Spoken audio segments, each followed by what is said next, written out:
Welcome to the Fantasy Champions Fantasy Football Podcast. Here's your host, Morgan Colby and Rick Lemon. What's poppin'? Fantasy Champs. What's good? My name's Morgan Colby. I got Rick Lemon with me as always. Yo. We're back at you. Another interesting episode. We're going to wrap up, I think we're going to wrap up the sleepers portion of our program. We've done running backs, wide receivers, tight ends. Today we're going to do quarterback sleepers. And then next week, it's time. It's really time. Top 12 wide receivers. Top 5 tight ends and quarterbacks. The official beginning of the rankings. Top 12 wide receivers. Are we dropping a top 50 list? Top 12 running backs, and then the top 50 rankings. Ooh. For you and I. And we're not going to spend 25 minutes talking about each guy. We're just going to run through a quick list of our top 50 and quick blurbs about some of those guys. And then we're jumping into some of the interesting stuff. Top 5 bounce back players, league winners, hard draft day decisions. Mid-July stuff as we get closer draft to day draft decisions. month. That's how you know That's how you're getting there. But, we're still humbly in June, waiting for things to get more interesting as the offseason goes along. So today, we're going to talk about those QB sleepers, and it should be interesting. A lot of old guys on this list, a lot of old men. Yeah, I still think I agree with our take where it's really you want to get the top 8 guys. But if you miss out on some of these the top 8 guys, I would say these are guys you could target that are getting slept on at their ADP. Yeah, fair enough. All right, they're not my first choice though. Yeah, any of these guys. Any of these guys are not our first choice, and there are a lot of gross guys in here. But before we dive even deeper into the sleeper QBs for this year, check it out at fantasychampions.com. Follow us on Twitter, Instagram, Facebook, TikTok. If you're listening on a podcast, Spotify, Stitcher, any other podcasting platforms, please leave a review and share this podcast with your friends. If you're watching on YouTube, subscribe, click the bell for notifications, like, and let us know in the comments who your number one QB sleeper is. Please comment. Number one QB sleeper. Yeah, dude. So yeah. Some of these guys are a little bit, we're talking about guys that are sleeper picks, that could outperform what their ADP actually is. Obviously we've been talking about sleepers for weeks, so you know what that is. But, after the top 8 or 9 guys in the draft, it gets really challenging to find a quarterback that could outperform their ADP or end up being really good, or just that generally people are sleeping on, who could end up being relatively good. And the interesting part about this year with sleepers for the quarterback position, or breakouts even at the quarterback position, is that there virtually is no, because of the situation last year with the quarterback position in the draft, where there was one guy really that has any kind of future fantasy-wise at the quarterback position that was drafted, just one. It makes it hard going into the second year to look at the quarterbacks and be like, oh, well, there's 4 young quarterbacks that I could take a look at late in drafts. And so there's not a lot of young quarterbacks that I want for fantasy football this particular year, unless their name is Justin Fields and they're high in the draft. Yeah. So anyway, so we'll talk about the QB sleepers. Starting now. You ready? You ready to get this started? You ready to get number 1? Let's do it. All right, number 1, Tua Tagovailoa. Now, I will say Tua is not as low, and I don't think he's getting slept on as much as other people would think. Right. His ADP right now on Player Profiler, their little FFPC ADP is 133. On Sleeper, it is a lot higher than that, and I don't know if that'll hold or not. But last year, what we got out of Tua was some pretty elite play, and there were some really good weeks if you look at the game logs for him after week 1 against New England. He had 40 points against Baltimore. That was the 6 touchdown game? That was the 6 touchdown game. He had a 40-point game against Baltimore. He had weeks where he had 29, 24, 23, 18. So those are some really good weeks. But he also dealt with injuries and over the balance of the second half of the season after his first concussion or his second concussion or whatever it ended up being. Mm-hmm. He was not performing well.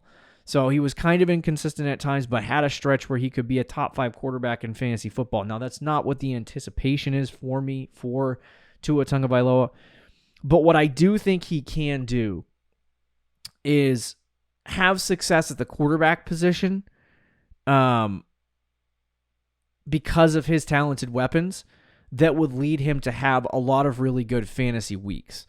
And what he was doing last year when he was healthy with Jalen Waddle and Tyreek Hill and that Mike McDaniel scheme, it was really effective. It worked, and there wasn't a lot of teams in the NFL that could, like a lot of defenses in the NFL that could stop it. So, I think Tua going into this season is kind of anticipated of being like a QB 15, QB 16, somewhere in that vicinity, because he doesn't provide. He's not going to rush for you. He's just not going to do it. He might get like 100 yards rushing on the season, but he's just not going to rush that much, especially in the scheme and the system that they have. It's just not going to happen. So with that being said, there's a real situation for Tua where, if he's not throwing touchdowns, things aren't going to go in a positive direction. But, on a points per game basis, he was the QB 9. Right now he's getting drafted as the QB 11 or 12. I think with that being said, he's definitely going to outperform that ADP, and there's a chance that he could rise up into the 6 or 7 range if he ends up being successful. So I think as a guy that you can draft between round 9 and 12, that's really good for me. Yeah. I agree. And I think the thing with Tua as well is people are kind of bullish on him and skittish on him. And I kind of was too. And then you kind of look at the numbers last year and you think if he just stays healthy and plays like he did last year, he is getting slept on at his ADP, especially the 133 one. Because you prorate his numbers from last year and he was QB 9 in points per game, right? You said? Yep. That is taking into account the game that he got injured in on Thursday Night Football against the Bengals, which was the first or second quarter. And then the game, I want to say against the Packers, that he got the last concussion from. So you take those 2 games out of the equation, his points per game is probably even higher in terms of where he would finish. Yeah, right. And then if you prorate his season last year, he had he was on pace for 4,600 yards, 30 plus touchdowns, which if he doesn't have the rushing, which he won't, that's fine if he's throwing for, top 5 in the league in passing yards. Plus 32 touchdowns. With 30 plus touchdowns, exactly. So I don't think that you're not drafting Tua to be a top 5 guy. He's not going to be that. But if you miss out on those top 8 guys and you just want somebody who you would feel good about starting on a week-to-week basis, I think that would be Tua. So he's somebody who could get you – he's going to get you 18 points a week, with an occasional big game here and there. But he's got a really high floor in terms of his week-to-week production. I mean, his worst game last year was probably the Chargers game. He had 12 points. I don't count the Green Bay one. He got hurt with 13. Same with the Bengals. So Buffalo, he had 11. And then Patriots, he had 13. So he had 3 games with 13 or lower. And everything else was 15, 20, and then the 40-point game, obviously, which I wouldn't expect. But he's just somebody for fantasy-wise, he's very, very stable, very solid as long as he stays healthy. Yeah. I think the paced out numbers are a really good indicator, too, of what they were doing last year. And those numbers that you brought up were with the games that he got hurt in. Yeah. So if you take those games out, I would imagine that the numbers extrapolated would be bigger than that. Maybe not the Green Bay one, because I think he got hurt at the end of that game. But at least the Bengals game. If you look at some of these games that he was playing, before he got hurt, and I'll just pull a large sample size from week 7 to week 14. He was on pace for throwing it over 560 times. And so I think in situations like that, and then especially earlier in the season where he had, large amounts of pass attempts, this is an offense that they do like to throw it more often than not. I don't think they're going to reach 600 pass attempts, but I do think that they'll hit probably like 575. And if that's the case, Tua will obviously have a really good season. And as long as he's getting the opportunity and the work and the receivers he has are, on the field and playing at a high level, there's no reason why Tua can't finish relatively higher than he's being drafted at. No, I agree 100%. But anyway, all right, let's move on to the next guy, who is Aaron Rodgers. Aaron. Big thing with Rodgers, you kind of have to play with a little bit, is right now his FFPC ADP is 156, according to Player Profiler. I need to pull up a sleeper with ADP. He's a lot higher than that on sleeper. Yeah, what did you do in the But he's still QB 14. Yeah, so he's still QB 14. He was QB 13 as a finisher last year. He sucked last year. I mean, it astounds me when I look into the numbers. Mm-hmm. Like, he had 542 in 17 games. He had 542 pass attempts, 3,000, not 4,000, 3,695 yards, a 64% completion percentage, one of the worst in his career. He had 6.8 yards per attempt, which is outside of his 3 seasons that he didn't play. That is the worst of his career in terms of yards per attempt total. And he only threw 26 passing touchdowns. So, like, if you want to say cliff year, you could technically say this was it. Yeah, you could. You could make that argument. Now, Rodgers has this tendency where he has to go into dark rooms, and he's a very emotional man. And when he doesn't feel like playing or he doesn't like his location, he doesn't give it his all. And I think he was just playing out the string with the Jets last year. With the Packers last year, and he was just trying to get to the end of that season and find a way to a new team if it was possible, and he got to the Jets. So the question here is, like, if Rodgers loves what he's doing and he loves his new football team and he loves his new coordinators and his quarterback, as receivers and all of that stuff, which I think he does right now, if that holds through the whole season, I think you could have a Aaron Rodgers season where he was, 21 to 24 points per game, which will put him right around 8 or, 6 to 8 in terms of a finish on the season. But there's also a chance that what happened last year in 2022 is just new Rodgers.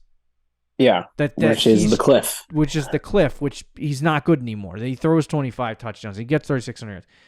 If that happens, then the draft selection of Rodgers is really bad. And I don't like to draft old guys, but because of the situation that we're in, if you do not take a quarterback early and you're looking for a quarterback later, there's always a chance that Aaron Rodgers could, have a renaissance year with the Jets before he ends up calling it quits or, absolutely collapsing for his career. We saw some renaissance years for, Peyton Manning back in the day when he moved to Denver. Yeah, right? Matt Stafford, the same thing. So Tom it's like Brady. You've seen some of these situations where they go back and they find the fountain of youth and they have a really good season. And there's been comparisons to that. There's also comparisons to Russell Wilson, and more often than not, that's what actually happens in the NFL. So it's a risk, especially like if you're in a sleeper draft and the ADP has him in the 9th round, then there's total fear for me. Like, oh my God, Rodgers. Yeah, I'm not drafting Rodgers as my only quarterback. That's what I would say. If you're drafting Rodgers, you got to have either a plan B or maybe Rodgers is your plan B. But like you can't go into the year and just draft Rodgers and just expect him to be a top 5 guy. Could he be that? Maybe. If he goes back to what he was before last year, then he was, what was he, QB6 the year before? And then the year before that, he was QB2. So if you want to say that he could go back to that form, I think it's possible. You got Garrett Wilson there. They brought back Alan Lazard, McCall Hardman. They have Breece Hall. They have some weapons there with the Jets. So it is possible, but it's also possible that you're right, that is the cliff. So there's an obvious risk there, but I do think he's getting slept on going as the quarterback 14, because if he plays like he did last year, which is the Russell Wilson scenario that we're talking about, he was still QB 13 last year, so you'll at least get return on investment. I think like I could see him being like QB 14, maybe QB 15. Mm-hmm. I don't think he's going to finish too much lower than that, even if he sucks or is kind of mid. But he's not like a normal old guy. Like you said, you don't like drafting old quarterbacks later in drafts, and I agree with you in general. But his situation is a little different than just an average old guy at the end of the draft because he's on a new team, and it's a new situation. So he is an unknown in that aspect. And with the quarterbacks going around him, like none of them, I think, like Geno Smith doesn't have the ceiling that Rodgers does for fantasy. Danny Dimes, I don't think has the ceiling that Rodgers does for fantasy. Kirk Cousins, to me, does not have the ceiling. Even Anthony Richardson might have the ceiling, but he definitely has a lower floor than Aaron Rodgers. And Jared Goff, same thing, I don't think has the same ceiling. So for an old guy, he's got a very, very high ceiling. So I do think he's getting slept on at that point. That doesn't say to draft him necessarily. It doesn't say we're not saying to go out of your way to draft him. And I do think you should have an insurance plan if you do draft him. Like I took him in our last mock draft and I paired him with a young quarterback. Yep. I would do something like that. Or again, if he's your plan B, like let's say he just falls even further in the draft and you already have a quarterback, but you're like, Rodgers would be a pretty good bench player here just in case he blows up. Yeah. I don't mind that either. Just don't rely on it. Yeah. Agreed. All right, let's talk about the next guy, number 3, Russell Wilson, sleeper. Now we're getting into the real. Yeah, these are gross. So, frankly, Russell Wilson has not had a good fantasy football season since 2020. Yeah, it's in 2 years, and he wasn't even last year. He wasn't too far off on a points per game basis to what he was last year with Denver. Obviously only threw 16 passing touchdowns, 3,524 yards, stuff like that. He was much better than his last year in Seattle. He just was hurt. So, there were definite problems last year, internally with the team, externally. Now, at the end of the season, there was a little bit of a push and a little bit more success for Russell Wilson. Through weeks 14 through 18, a little momentum. He had 26 fantasy points, which was QB3. He had 11, which is QB 22 in week 16. Yep. And then in week 17 and 18, he had 24.6, which is top 5, and 24.1, which was the second best score on the week. That's kind of interesting. So, 3 weeks out of the last 4 games that he played on the season, he had a QB1 week, which is very interesting for fantasy football. I don't know if this trend. When did Nathaniel Hackett get fired? What week was that? It was like, I want to say like week after the bye, around that time. Some point after the bye. I don't know what week it was. Because if that's the case, he finished off strong without. Regardless of that situation, he finished strong without that hack of a head coach, Nathaniel Hackett. So that points in a positive direction. The other positive direction that they do have is Sean Payton. Yes. And one of the big player comps for Russell Wilson has been in the past Drew Brees, because they're both short. And they both short, accurate quarterbacks. They're both short, accurate quarterbacks. Now, Russ obviously more mobile and can make ridiculous throws when he was in his prime. But so they're different quarterbacks placed stylistically, but they both have that similar abilities. So to me, I think he fits what Sean Payton does. I think Sean Payton brings, that same offense that he had in New Orleans to Denver. And I think he kind of straightens things out. There was a lot of crap going on for Russell Wilson last year where there were rumors that he got his own office and, all kinds of weird stuff behind the scenes with Russ, where they were basically treating him like a coach. Almost. Interesting. Very strange circumstances. But day one, when Sean Payton walked in, they asked him all these questions about if you go watch that press conference, does he have an office? Does XYZ? And he was like, he laughed at the questions and he was like, no, that's not going to happen under me, essentially. So basically they have a head coach again, and Russell Wilson is going to be playing under a head coach. So hopefully that would trend in the positive direction for Russell Wilson. I'm not a huge fan of this draft selection. I don't like any of these guys realistically, which is why I'm probably going to be drafting a quarterback slightly higher this year. Which is what we've been saying for the last month. But if you do end up in that situation, I wouldn't mind taking Russ a little bit later, because if he does also find a renaissance similar to, Rodgers, and he gets back to even just throwing 32 touchdowns. I'm not even asking for 40. I'd be very happy with that. I'm just looking for 30. Yeah. But if he does something like that and then cracks 4,000 and he's efficient and it looks good, there's a chance that Russell Wilson could have a lot of success. And you could end up talking about a guy that is old, that has fantasy success, that everyone's like, well, I didn't see that coming. Russ sucked. Who is basically free at this point. Right. I think all the guys we're going to talk about at this point now is borderline undrafted. Yeah. Going undrafted. But in their quarterback rankings or where they're going, they're getting slept on.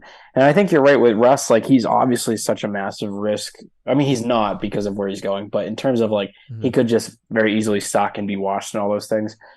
But again, if you're looking at guys in his area, he's probably got the most upside of any of the players.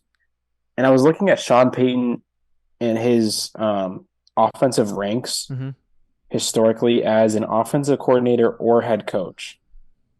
Before his last year with the Saints, he had finished 2nd, 7th, 10th, 5th, 3rd, 18th, 9th, 2nd, 4th, 9th, 3rd, 14th, 1st, 5th, 7th, 8th in yards. And then in points, first couple years of the Giants, he wasn't that great, but then it was 5-12, first in points, 11th, 2nd, 10th, 9th, 8th, 2nd, 4th, 3rd, 5th, 19th. Yeah. So historically, he's coached top 10 offenses for his entire career. So outside of, again, his last year with the Saints and then first couple years of the Giants, he was kind of middle of the pack as the offensive coordinator.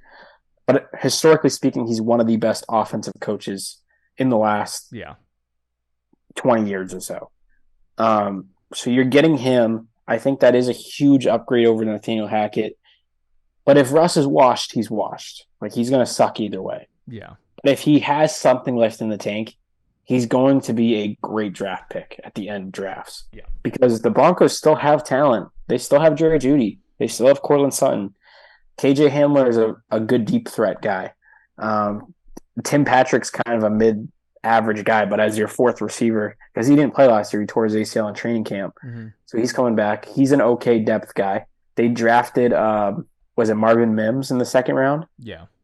So they have Greg Dulwich, right? So they have weapons all around the field. If Sean Payton can get anything out of Russ, he will be a good draft pick. Yeah, agreed. All right, let's move on to the next guy, who is Kenny Pickett. Now, this one has a little bit more upside and a little bit more juice. Because younger. What'd you say? We finally got a young guy. Yes, we finally got a young guy. And right now, like Rick said, Kenny Pickett's basically going undrafted. He's famous in the college highlight reels for his fake slide.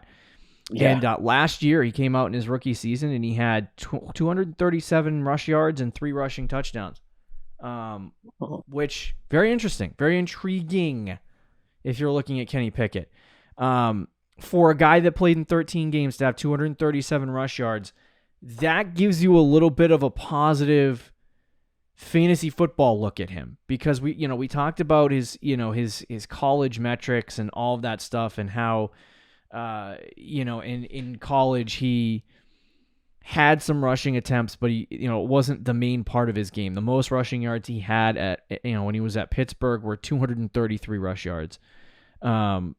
So this year, he already in 13 games, basically the same amount. He had 237 rushing yards. So he's going to rush the ball a little bit. And if he plays a full season, he could crack 300 rushing yards, which, adds 30 to 40 fantasy points to his total, depending on how many touchdowns he gets, which I think puts him in that same tier as a couple years ago when we were talking about Ryan Tannehill and him providing those 20-point weeks on a week-to-week basis because he would get 15, 16, 17 fantasy points, just from passing, but then he would add 3 or 4 points on the ground from his rushing. And I think if Kenny Pickett can do something like that, then you're talking about a consistent low-end QB1 that could have a lot of success. The big thing for him is obviously there were some good games, some bad games. He had one QB1 performance last year, and it was barely cracking the top 12 with 19 points against New Orleans. So, and he did not have a game last year with multiple passing touchdowns. All of his games that he scored a touchdown, it was just one passing touchdown. So there are some things that he definitely needs to improve upon. There's no proof in the pudding that Kenny Pickett is going to be a really great quarterback in the NFL, but this is one of those late round snags for a young guy that if you draft him with your 14th or 15th round draft selection, he's got the talent, he's got an improved offensive line, he's got a really great running back, he's got wide receivers all over the field. Like, he has the ability to take that step forward with the Pittsburgh Steelers this year. If he does take that step forward, then you're talking about Kenny Pickett being a really good fantasy asset at the quarterback position and being a guy that could finish 7 or 8 in fantasy football that you drafted as, basically an undrafted quarterback in the, QB 20 to 30 range. So I like Kenny Pickett from that aspect, but we just have to see if things start moving forward and if he makes some, improvements from year 1 to year 2, because year 1 certainly didn't look great, but this, in all intents and purposes, is what you would be looking for normally out of a young quarterback that played 13 games last year, right? This year should be the step forward year where he has success, and there should be people out there that are looking at him going, hey, I can draft this guy later, especially if you drafted, let's say, an Aaron Rodgers, a Russell Wilson, a Tua, somebody that you're like, okay, this guy's going to, he has a good base floor. He's going to be consistent for me most likely. And, and then draft Pickett and hope that the ceiling is higher than that. But like I said, if he's getting undrafted, I mean, this is a steal. And there's no one else really in the later rounds that I'm looking at because of that situation I was talking about earlier where the quarterbacks, there is no young quarterbacks unless you're really interested in Mac Jones or Brock Purdy or somebody like that. Trey Lance. Yeah. We'll get to. Kenny Pickett, he's somebody who I haven't, again, another guy that I haven't really dove into as much as I think I should, because you make a lot of valid points. And the rushing is nice. I think the Tannehill comp is a good comp for him, too. I think the reason people maybe aren't as high on him is just because a lot of people aren't crazy about the player. And they don't know about his ceiling as a quarterback and if he's going to be a good NFL quarterback. Right. And those are valid questions, but again, he's QB 22 or whatever. Statistically, he didn't have a good rookie year, but the film bros and a lot of Steelers fans will tell you that he played okay as a rookie. He showed flashes, right? And he was clutch, had a couple fourth quarter comebacks. Yeah. They were winning a lot at the end of the year. So I think there might be something there with Pickett. The rushing helps. 300 rushing yards in a season would do good. And then not to mention, the Steelers have a really good offense on paper. Yeah. Right? Their offensive line's not great. But they have Freiermuth, they have Pickens, they have Deontay Johnson, Najee Harris. They bring in Allen Robinson as a wide receiver 3 who might be washed, but as a wide receiver 3 is pretty solid. So he's got everything there. It's just a matter of, can he be a good NFL quarterback? And I don't know if that's a yes or no, but it's a risk that I think you'd be willing to take in like the 15th round. Because if the answer ends up being yes, you're getting a guy, as you said, who could be a top 10 quarterback because he Mm-hmm. doesn't need to throw 5,000 yards or 35 touchdowns because he can rush for 300 plus yards and like 4 rushing touchdowns to get his base floor of fantasy points up. And then he just needs to have a solid passing year. So like something like 4,000 yards and 28 touchdowns. And if he can do that, Mm-hmm. you're looking at a top 12 to 10 fantasy quarterback. Yeah, for sure. All right, Rick, why don't you tell us about Trey Lance, the last guy? He has to be on this list. Look, He might not because it's start. you. The dude is going as like QB 27 right now, right? Because he might not start. And I think that's fair. If you're drafting right now, you do not need to draft him. But keep him on your radar. Like if you're doing early drafts, you're drafting for your home league in June, maybe early July. You don't have to draft him, but keep him on your radar. He is getting slept on because if he is the starter, he will be a fantasy. I don't want to say cheat code because he could end up sucking. Mm-hmm. But he has the potential to be a fantasy cheat code. Yeah. He has the potential to be a Jalen Hurts type of quarterback. The potential to be a Deshaun Watson type of quarterback. He's a true dual threat player. People are super hyped on Anthony Richardson, and I get that. And I think, he could be a great dual threat quarterback, but I just don't know if it'll be year one as a rookie.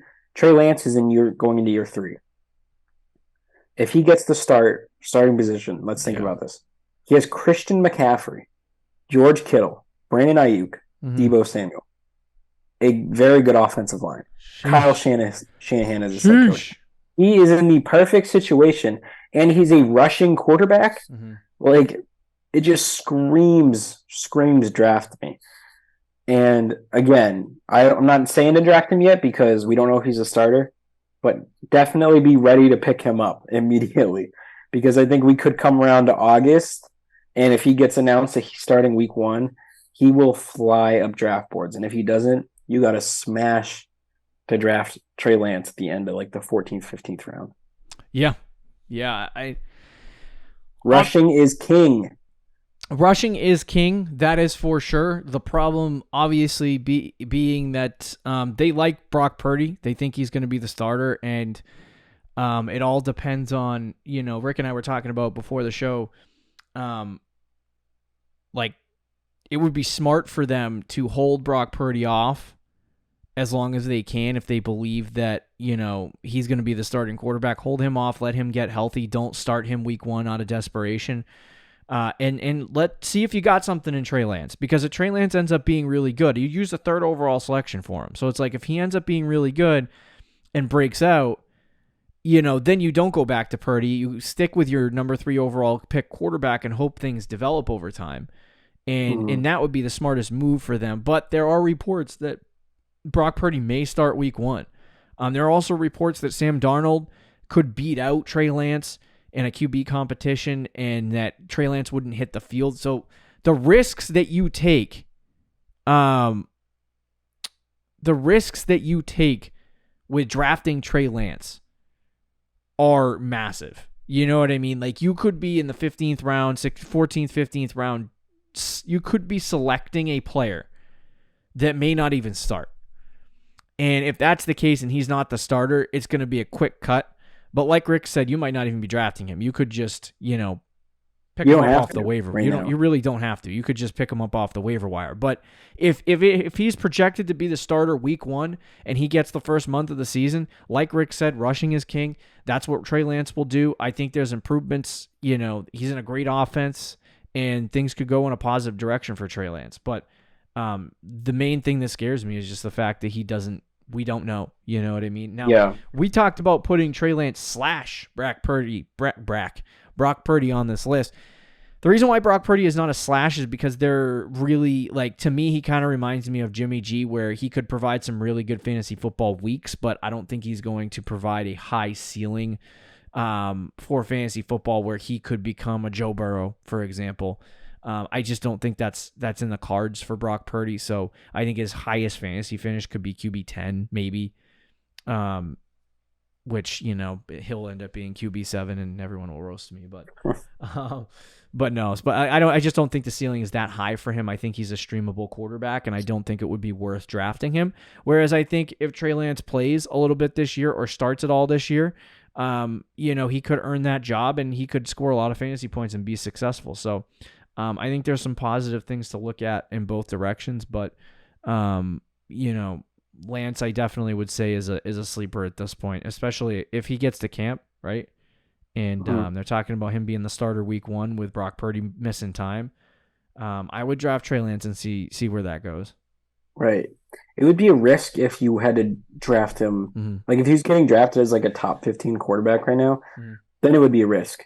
But the fact that he's, again, virtually undrafted right now, yeah, it's not, because again, if he doesn't start, you just drop him. Yeah. You're not wasting a draft pick, or you don't even have to draft him right now. And like whoever you drafted in the 15th round, like your defense or something, you can drop your defense and pick up Trey Lance. And then if he sucks or doesn't get the starting job, you drop Trey Lance and pick up a week 1 defense, you know? Right. You could do something like that. Yeah. Yeah. And that could definitely work, especially if you're in a defense league. Which, you know, you got to get rid of that crap in your leagues. But anyway. Our home league has a defense. We both are. Yes. They're your sleeper quarterbacks. Tua, Rodgers, Wilson, Pickett, Lance. Try to snag those guys in the late rounds. See if you get some hope, especially with the quarterbacks just being the way they is this year. All right. We'll see you next week, guys. Hopefully you enjoyed the show. Bye. See you. Thank you for listening to the Fantasy Champions Podcast. Make sure you subscribe on iTunes and YouTube and follow us on Twitter @TheFFChamps.